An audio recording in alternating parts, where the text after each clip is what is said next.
Hello, ನಮಸ್ಕಾರ ಎಲ್ಲರಿಗೂ. Welcome back to my YouTube channel.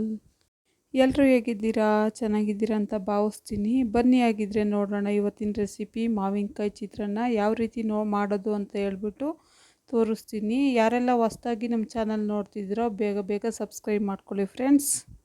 ಬನ್ನಿ ಆಗಿದ್ರೆ ಈ ಮಾವಿನಕಾಯಿ ಚಿತ್ರಾನ್ನ ಹೇಗೆ ಮಾಡೋದು ಅಂತ ನೋಡೋಣ. ಎಲ್ಲರಿಗೂ ಇಷ್ಟ ಆಗೋವಂಥ ಈ ಮಾವಿನಕಾಯಿ ಚಿತ್ರಾನ್ನ ಮಾಡೋದಕ್ಕೆ ನಾನಿಲ್ಲಿ ಮಾವಿನಕಾಯಿನ ಒಂದು ತೊಗೊಂಡಿದ್ದೀನಿ. ಅದರಲ್ಲಿ ಅರ್ಧ ಸಾಕಾಗುತ್ತೆ ಮಾವಿನಕಾಯಿ. ಇದು ನೋಡಿ, ಈ ರೀತಿಯಾಗಿರುವಂಥ ಒಂದು ಮಾವಿನಕಾಯಿನ ತೊಗೊಂಡಿದ್ದೀನಿ ನಾನು. ನೋಡ್ತಾ ಇರ್ಬೋದು ಫ್ರೆಂಡ್ಸ್ ನೀವಿಲ್ಲಿ ಆ ಮಾವಿನಕಾಯಿನ ನೀಟಾಗಿ ತೊಳ್ಕೊಂಡು ನೋಡಿ, ಈ ರೀತಿಯಾಗಿ ತುರ್ಕೋಬೇಕಾಗುತ್ತೆ. ಮಾವಿನಕಾಯಿನ ಫುಲ್ಲು ಒಂದು ಹಾಕಿದ್ರೆ ಫುಲ್ಲು ಹುಳಿ ಬಂದುಬಿಡುತ್ತೆ. ಹಾಗಾಗಿ ನಾನಿಲ್ಲಿ ಅರ್ಧ ಮಾವಿನಕಾಯಿನ ತೊಗೊಂಡಿದ್ದೀನಿ. ನೋಡಿ, ಈ ರೀತಿಯಾಗಿ ತುರ್ಕೊಳ್ಬೇಕಾಗುತ್ತೆ ಮಾವಿನಕಾಯಿನ. ಈ ರೀತಿಯಾಗಿ ತುರ್ಕೊಂಡು ನೀಟಾಗಿ ಅದನ್ನು ರಸನ ತೆಕ್ಕೋಬೇಕಾಗುತ್ತೆ ಫ್ರೆಂಡ್ಸ್. ಯಾಕಂದರೆ ಈ ರಸನೂ ಸಮೇತ ಹಾಕಿದ್ರೆ ಮಾವಿನಕಾಯಿ ಚಿತ್ರಾನ್ನ ತುಂಬ ಹುಳಿ ಬಂದುಬಿಡುತ್ತೆ. ನೀವು ನೋಡ್ತಾ ಇರ್ಬೋದು ಫ್ರೆಂಡ್ಸ್, ನಾನಿಲ್ಲಿ ಮಾವಿನಕಾಯಿ ರಸನ ಈ ರೀತಿಯಾಗಿ ಒಂದು ಬೌಲ್ಗೆ ತೆಗೆದು ಇಲ್ಲಿ ಸೈಡಲ್ಲಿ ಇಟ್ಕೊಂಡಿದ್ದೀನಿ. ಇನ್ನು ಇಲ್ಲಿ ಮಾವಿನಕಾಯಿ ಚಿತ್ರಾನ್ನ ಮಾಡೋಕ್ಕೆ ಏನೆಲ್ಲ ಇಂಗ್ರೀಡಿಯೆಂಟ್ಸ್ ಬೇಕಾಗುತ್ತೆ ಅಂತ ಹೇಳ್ತಾ ಹೋಗ್ತೀನಿ. ಬನ್ನಿ ಫ್ರೆಂಡ್ಸ್ ನೋಡೋಣ. ಇನ್ನು ಇಲ್ಲಿ ಮಾವಿನಕಾಯಿ ಚಿತ್ರಾನ್ನ ಮಾಡೋದಕ್ಕೆ ನಾನು 4 ಹಸಿಮೆಣ್ಸಿನ್ಕಾಯಿ ತೊಗೊಂಡು ಈ ರೀತಿಯಾಗಿ ಸಣ್ಣದಾಗಿ ಹೆಚ್ಚಿಟ್ಕೊಂಡಿದ್ದೀನಿ ಫ್ರೆಂಡ್ಸ್.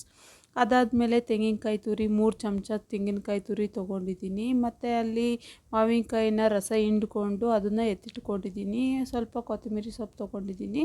ಮತ್ತು 3 ಗೆಡ್ಡೆ ನೀರುಳ್ಳಿನ ತೊಗೊಂಡು ಈ ರೀತಿಯಾಗಿ ಸಣ್ಣದಾಗಿ ಹೆಚ್ಚಿಟ್ಕೊಂಡಿದ್ದೀನಿ ಫ್ರೆಂಡ್ಸ್. ಅದಾದಮೇಲೆ 1/4 ಇಂಚಷ್ಟು ಶುಂಠಿನ ತೊಗೊಂಡಿದ್ದೀನಿ. ಈ ಚಿತ್ರಾನ್ನಕ್ಕೆ ಮೇಯ್ನ್ ಇಂಗ್ರೀಡಿಯೆಂಟ್ಸ್ ಅಂದರೆ ಶುಂಠಿ. ಏನು ಮಿಸ್ ಮಾಡಿದ್ರೂ ಶುಂಠಿನ ಮಿಸ್ ಮಾಡಬೇಡಿ ಫ್ರೆಂಡ್ಸ್. ಈ ರೀತಿ ತುರಿದ್ಬಿಟ್ಟು ಶುಂಠಿನ ಇಟ್ಕೊಂಡಿದ್ದೀನಿ, ನೋಡ್ತಾ ಇರ್ಬೋದು ನೀವಿಲ್ಲಿ.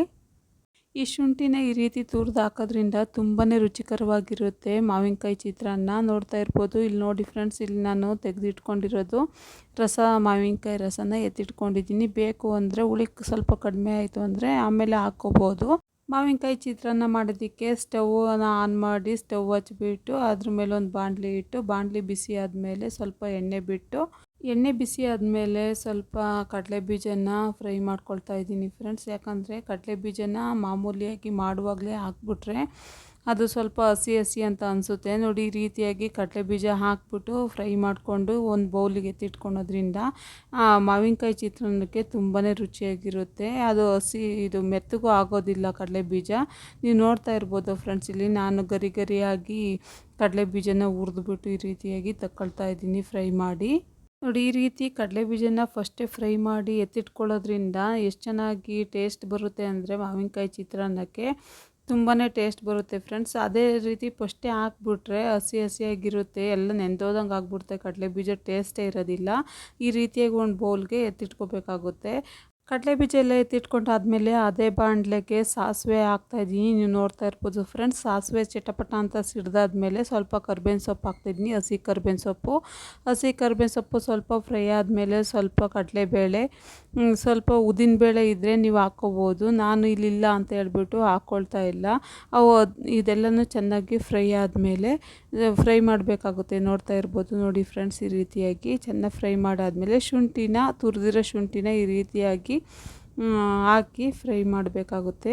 ಅದಾದಮೇಲೆ ಸ್ವಲ್ಪ ನೀರುಳ್ಳಿ ಹೆಚ್ಚಿಟ್ಕೊಂಡಿರ್ತೀವಲ್ಲ ಅದನ್ನು ಸಹ ಹಾಕ್ಬಿಟ್ಟು 1-2 ನಿಮಿಷ ಫ್ರೈ ಮಾಡಬೇಕಾಗುತ್ತೆ, ಹಸಿ ವಾಸನೆ ಹೋಗೋವರೆಗೂ. ಹಸಿ ವಾಸನೆ ಇದ್ದರೆ ಒಂಥರ ಚೆನ್ನಾಗಾಗೋದಿಲ್ಲ.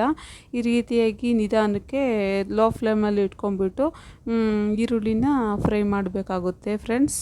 ಈರುಳ್ಳೆಲ್ಲ ಫ್ರೈ ಆದ ನಂತರ ಸ್ವಲ್ಪ ನಾವು ಹೆಚ್ಚಿಟ್ಕೊಂಡಿರ್ತೀವಲ್ಲ ಚಿಕ್ಕದಾಗಿ, ಅದನ್ನು ಹಸಿಮೆಣ್ಸಿನ್ಕಾಯಿನೂ ಹಾಕಿ ಫ್ರೈ ಮಾಡಬೇಕಾಗುತ್ತೆ. ಈ ರೀತಿಯಾಗಿ ಹಸಿಮೆಣ್ಸಿನ್ಕಾಯಿ ವಾಸನೆ ಹೋಗೋವರೆಗೂ ಕೂಡ ಈ ರೀತಿಯಾಗಿ ನಿಧಾನಕ್ಕೆ ಫ್ರೈ ಮಾಡಬೇಕು. ಮತ್ತು ರುಚಿಗೆ ತಕ್ಕಷ್ಟು ಉಪ್ಪನ್ನ ಹಾಕಬೇಕಾಗುತ್ತೆ. ಯಾಕಂದರೆ ನಾವು ಅನ್ನಕ್ಕೆ ಆಲ್ರೆಡಿ ಉಪ್ಪು ಹಾಕಿರ್ತೀವಿ ಫ್ರೆಂಡ್ಸ್, ಹಂಗಾಗಿ ನೋಡಿಕೊಂಡು ಉಪ್ಪು ಹಾಕಬೇಕಾಗುತ್ತೆ. ನೀವು ನೋಡ್ತಾ ಇರ್ಬೋದು ಇಲ್ಲಿ. ನೆಕ್ಸ್ಟು ಮಾವಿನಕಾಯಿ ತುರಿದಿಟ್ಕೊಂಡಿರೋ ಮಾವಿನಕಾಯಿನ ನಾನು ಹಾಕ್ತಾಯಿದ್ದೀನಿ. ಇದನ್ನು ಸಹ 2 ನಿಮಿಷ ಲೋ ಫ್ಲೇಮಲ್ಲೇ ಬಾಡಿಸ್ಕೋಬೇಕಾಗುತ್ತೆ ಮಾವಿನಕಾಯಿ ತುರಿನ. ಹಂಗಾದರೆ ಅವೆಲ್ಲದಕ್ಕೂ ಮಿಕ್ಸಾಗಿ ಚೆನ್ನಾಗಿ ಟೇಸ್ಟ್ ಕೊಡುತ್ತೆ, ರುಚಿಕರವಾಗಿ ಮಾವಿನಕಾಯಿ ಚಿತ್ರಾನ್ನ ಬರುತ್ತೆ. ನೋಡ್ತಾ ಇರ್ಬೋದು ಫ್ರೆಂಡ್ಸ್, ಈ ರೀತಿಯಾಗಿ ಮಾವಿನಕಾಯಿನ ಬಾಡಿಸ್ಕೋಬೇಕಾಗುತ್ತೆ. ಮಾವಿನಕಾಯಿ ಎಲ್ಲ ಈ ರೀತಿಯಾಗಿ ಬಾಡಿಸ್ಕೊಂಡಾದ್ಮೇಲೆ ಒಂದು 1/4 ಚಮಚದಷ್ಟು ಅಡುಗೆ ಅರಿಶಿನ ಪುಡಿನ ಹಾಕಬೇಕಾಗುತ್ತೆ ಫ್ರೆಂಡ್ಸ್. ಯಾಕಂದರೆ ಕಲರು ತುಂಬ ಚೆನ್ನಾಗಿ ಬರುತ್ತೆ. ಈ ರೀತಿ ನಾವು ಅಡುಗೆ ಅರಿಶಿನ ಪುಡಿ ಹಾಕಿ ಈ ರೀತಿಯಾಗಿ ಫ್ರೈ ಮಾಡೋದ್ರಿಂದ ಚಿತ್ರಾನ್ನಕ್ಕಂತೂ ತುಂಬ ಚೆನ್ನಾಗಿ ಕಲರ್ ಬರುತ್ತೆ.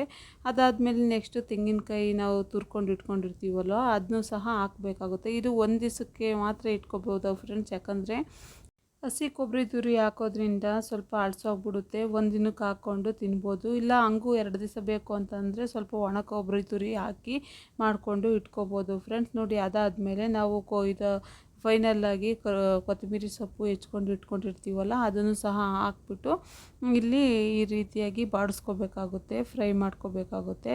ನಾವು ಫಸ್ಟಿಗೆ ಕಡಲೆ ಬೀಜನ ಹುರಿದಿಟ್ಕೊಂಡಿರ್ತೀವಲ್ಲ ಫೈನಲ್ಲಾಗಿ ಇವಾಗ ಈ ರೀತಿಯಾಗಿ ಹಾಕ್ಬಿಟ್ಟು ಅದನ್ನು ಸ್ವಲ್ಪ ಬಾಡಿಸ್ಕೊಂಡ್ರೆ ಫೈನಲ್ಲಾಗಿ ನಮ್ಮದು ಮಾವಿನಕಾಯಿ ಗೊಜ್ಜು ರೆಡಿ ಆಗುತ್ತೆ ಫ್ರೆಂಡ್ಸ್. ಆಮೇಲೆ ಅನ್ನನ ಇದು ಉದುದ್ರವಾಗಿ ಫಸ್ಟೇ ಮಾಡಿ ಇಟ್ಕೋಬೇಕಾಗುತ್ತೆ ಫ್ರೆಂಡ್ಸ್. ಯಾಕಂದರೆ ಗೊಜ್ಜು ರೆಡಿ ಆಗಿಬಿಡುತ್ತೆ. ಗೊಜ್ಜು ರೆಡಿ ಆದಮೇಲೆ ಫಸ್ಟು ಅನ್ನ ಬಿಸಿ ಇದ್ದರೆ ಸರಿ ಹೋಗೋದಿಲ್ಲ.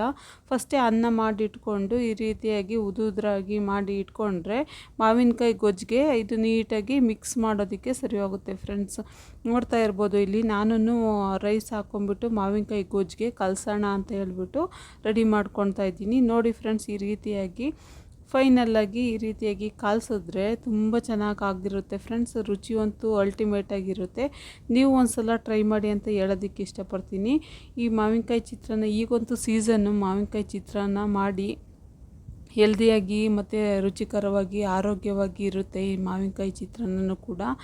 ಯಾವಾಗಲೂ ಒಂದೇ ಥರ ಚಿತ್ರಾನ್ನ ಮಾಡ್ಕೊಂಡು ತಿಂದು ಬೇಜಾರಾಗಿದ್ದರೆ ಈ ರೀತಿಯಾಗಿ ಡಿಫ್ರೆಂಟಾಗಿ ಮಾವಿನಕಾಯಿ ಚಿತ್ರಾನ್ನನ ಒಂದು ಮಾರ್ನಿಂಗ್ ಬೆಳಗ್ಗೆಗೆ ಟಿಫನ್ಗೆ ರೆಡಿ ಮಾಡಿ ಕೊಟ್ಟರೆ ಮಕ್ಕಳು ಕೂಡ ಆರಾಮಾಗಿ ತಿಂತಾರೆ, ದೊಡ್ಡವ್ರಿಗೂ ಕೂಡ ಟೇಸ್ಟಿಯಾಗಿರುತ್ತೆ. ಒಂದು ಸಲ ಟ್ರೈ ಮಾಡಿ ಅಂತ ಹೇಳೋಕ್ಕೆ ಇಷ್ಟಪಡ್ತೀನಿ ಈ ಡಿಫ್ರೆಂಟಾಗಿರೋ ಮಾವಿನಕಾಯಿ ಚಿತ್ರಾನ್ನನ. ಆಮೇಲೆ ಇನ್ನೊಂದೇನು ಗೊತ್ತಾ ಫ್ರೆಂಡ್ಸ್, ಈ ಮಾವಿನಕಾಯಿ ಚಿತ್ರಾನ್ನ ಮಾಡೋದಕ್ಕೆ ತುಂಬ ಟೈಮ್ ಏನು ಬೇಕಾಗೋದಿಲ್ಲ. ಈಸಿಯಾಗಿ ಕ್ವಿಕ್ಕಾಗಿ ಮಾಡ್ಕೋಬೋದು. ಆಮೇಲೆ ಡಿಫ್ರೆಂಟಾಗೂ ಇರುತ್ತೆ, ಒಂದೇ ಥರ ಟಿಫನ್ ಅಂತಲೂ ಅನಿಸೋದಿಲ್ಲ. ಆಮೇಲೆ ಬೇಗ ರೈಸ್ ಮಾಡಿ ಇಟ್ಕೊಂಡ್ಬಿಟ್ರೆ ಈ ಗೊಜ್ಜು 5 ನಿಮಿಷದಲ್ಲಿ ಈ ಗೊಜ್ಜು ರೆಡಿಯಾಗಿ ಹೋಗುತ್ತೆ ಫ್ರೆಂಡ್ಸ್. ಒಂದು ಸಲ ಟ್ರೈ ಮಾಡಿ ಈ ಮಾವಿನಕಾಯಿ ಚಿತ್ರಾನ್ನ ಮಾಡೋದಕ್ಕೆ. ಈ ಮಾವಿನಕಾಯಿ ಚಿತ್ರಾನ್ನ ನಿಮಗೆಲ್ಲ ಇಷ್ಟ ಆಯಿತು ಅಂತ ನಾನು ಭಾವಿಸ್ತೀನಿ. ಇಷ್ಟ ಆಗಿದ್ದರೆ ಲೈಕ್ ಮಾಡಿ, ಶೇರ್ ಮಾಡಿ, ಕಾಮೆಂಟ್ ಮಾಡಿ ಆ್ಯಂಡ್ ಸಬ್ಸ್ಕ್ರೈಬ್ ಮಾಡೋದನ್ನ ಮರಿಬೇಡಿ ಫ್ರೆಂಡ್ಸ್. ನಿಮ್ಮೆಲ್ಲರ ಸಪೋರ್ಟು ನನ್ನ ಮೇಲೆ ಹೀಗೆ ಇರಲಿ ಅಂತ ಹೇಳ್ತಾ ನಾನು ಈ ವಿಡಿಯೋನ ಮುಗಿಸ್ತಾ ಇದ್ದೀನಿ ಫ್ರೆಂಡ್ಸ್. ಸಿಗೋಣ ಇನ್ನೊಂದು ವಿಡಿಯೋದಲ್ಲಿ. ಟೇಕ್ ಕೇರ್, ಬಾಯ್ ಬಾಯ್.